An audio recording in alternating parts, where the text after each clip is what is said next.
Here's another mail order tree delivery that I received. This one from directnative.com, directnativeplants.com, and it was packaged in a pretty tall box here that had plenty of room at the top, so the top of the tree was not impacting.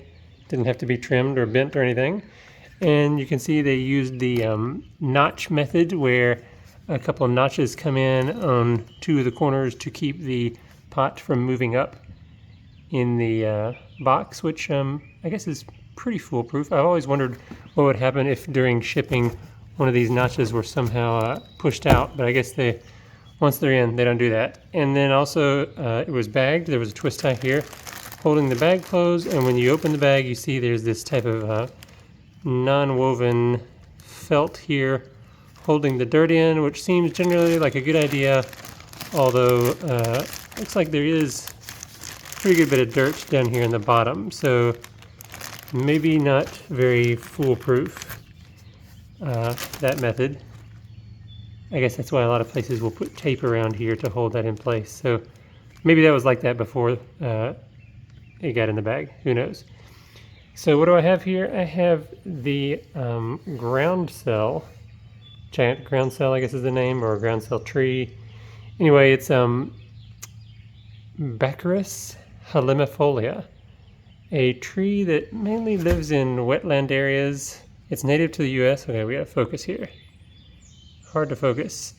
Native to the US, southeastern US mainly.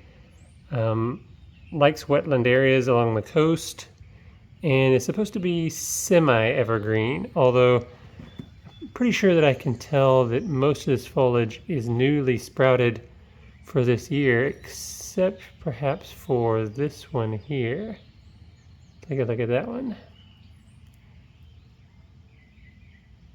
Hard to tell. Anyway, it's going to be a real question of whether or not it's very evergreen in Tennessee here.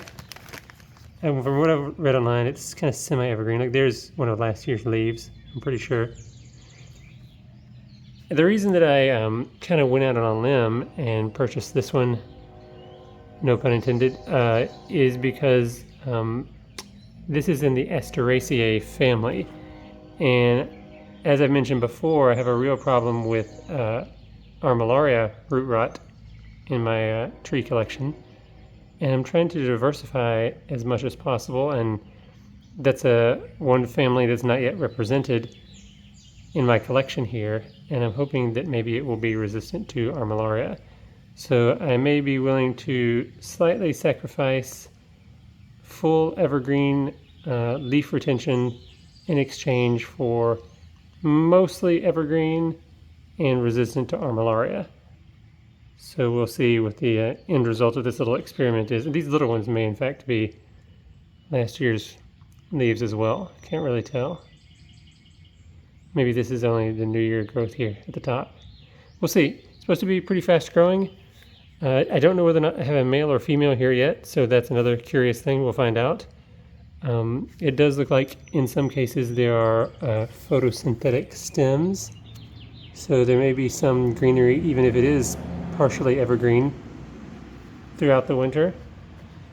So we'll see. Yeah, a little bit of an experiment here. Baccharis halimifolia, Groundsel, native to the southeastern US.